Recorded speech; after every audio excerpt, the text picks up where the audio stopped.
Memang selalu menarik kalau kita berbicara soal nasib PDI Perjuangan di masa depan nanti. Karena seperti yang kita tahu, Megawati sudah semakin kesulitan untuk menjalankan roda kepemimpinan partai di usianya yang menuju 80 tahun ini. Dari nama-nama besar yang ada, tentu kita semua akan menyangka bahwa sosok Puan Maharani adalah kader PDIP terkuat yang memiliki basis dukungan internal partai terbanyak dibandingkan dengan sosok yang lain.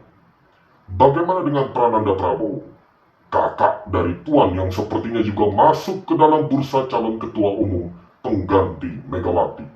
Apakah sosok Prananda memiliki basis dukungan yang kuat? Ya, bisa saja. Sebab kita tidak tahu bagaimana cara mesin kekuatan baik Puan maupun Prananda bekerja di internal partai.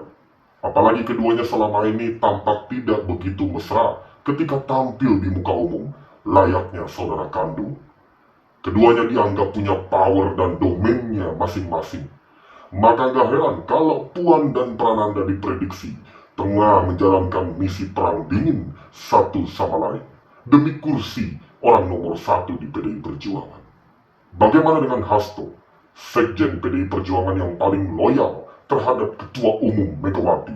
Tentu saja, sekali terkena kasus, maka hampir dapat dipastikan kursi Sekjen di kemudian hari sudah bukan lagi milik Hasto.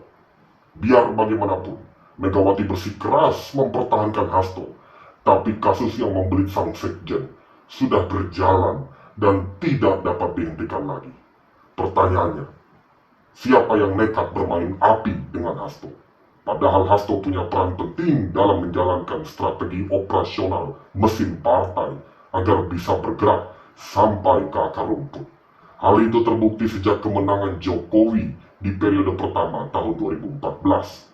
Hasto adalah agen khusus yang ditugaskan Megawati untuk menjadi mata dan telinga partai terhadap geopolitik nasional, termasuk pergerakan di istana maupun parlemen. Lihat saja bagaimana peran Hasto pada tahun 2014 menjadi bagian dari tim transisi Jokowi JK saat baru menduduki istana setelah kepemimpinan SBY usai. PDI Perjuangan menjadi penguasa yang dapat dikatakan sulit untuk ditembus selama 10 tahun, termasuk sosok Hasto sebagai orang yang dinilai untouchable alias tidak dapat disentuh oleh siapapun. Begitulah kira-kira peran dari seorang sekjen partai yang dianggap overpower, bahkan melebihi kedua anak dari Megawati. Tapi wajar, hal itu memang sesuatu yang biasa di dunia politik. Seorang pemimpin partai pasti memiliki tangan kanan yang bisa diandalkan dalam segala urusan demi melancarkan misi-misi khusus yang ditugaskan padanya. Namun apa yang menimpa Hasto saat ini jelas bukan perbuatan KPK semata yang sedang kurang kerjaan. Ini adalah sesuatu yang mustahil jika dilakukan seorang diri sekalipun dia adalah ketua KPK. Sebab dalam perkara yang membelenggu Hasto, dapat dikatakan kasus ini adalah blunder yang sangat sepele dan bukan sesuatu yang menggemparkan satu negara seperti kasus korupsi minyak oplosan ala Pertamina. Lantas, mengapa seorang sekjen dengan rekam jejak yang begitu overpower dan untouchable kini mendekam dan tak berkutik di dalam jeruji KPK? Pertanyaan itu sebaiknya ditanyakan langsung kepada Jokowi. Karena kasus ini bukanlah kasus yang dilaporkan oleh individu kepada KPK, bahkan kasus suap yang dilakukan tersangka buron Harun Masiku sudah ingkrah di pengadilan dan para pelaku yang terlibat pun sudah divonis penjara sesuai kapasitasnya masing-masing. Lalu mengapa bisa muncul ke permukaan nama Hasto agar dapat dikait-kaitkan dengan kasus suap Harun Masiku? Bahkan delik yang digunakan KPK pun masih acak antara perintangan penyidikan atau keterlibatan Hasto ikut menyuap tersangka Wahyu Setiawan. Publik semakin bingung, kenapa bisa seorang sekjen partai tersangkut kasus yang aktor utamanya saja masih buron? Mengapa KPK begitu ngebet dan bernafsu menjadikan Hasto tersangka di saat pemain utamanya justru masih kabur entah di mana?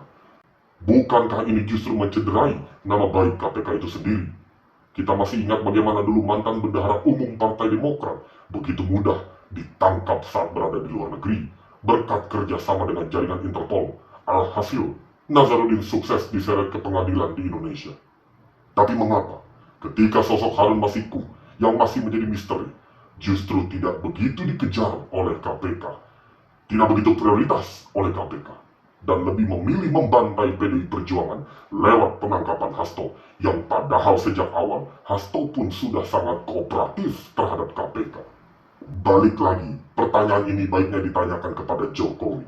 Sebab kalau ditanyakan ke KPK, mereka sendiri akan kebingungan. Urgensi apa dan prestasi apa yang dapat dibanggakan dengan penangkapan Hasto? Bukankah KPK memang jelas tidak memiliki konflik kepentingan? Lantas untuk apa mereka repot-repot, membabi buta, dan membuat gaduh hanya untuk ngurusin kasus suap 400 juta yang nyata-nyata pelaku penerima suapnya saja sudah divonis penjara? Terdapat kode alam yang sebenarnya dapat kita lihat. Hal ini berawal ketika Gibran mendapat teguran partai melalui Hasto saat ketahuan bertemu dengan Capres Prabowo saat itu. Kemudian, Jokowi yang berbalik arah mendukung Prabowo Gibran dibalas dengan teriakan Hasto yang begitu vokal atas penetapan para paslon. Hingga akhirnya pemecatan Jokowi dan anaknya dari PDI Perjuangan. Dari situlah KPK, entah seperti kerasukan apa, secara nafsu melakukan penyelidikan terhadap Hasto hingga akhirnya diborgol oleh mereka.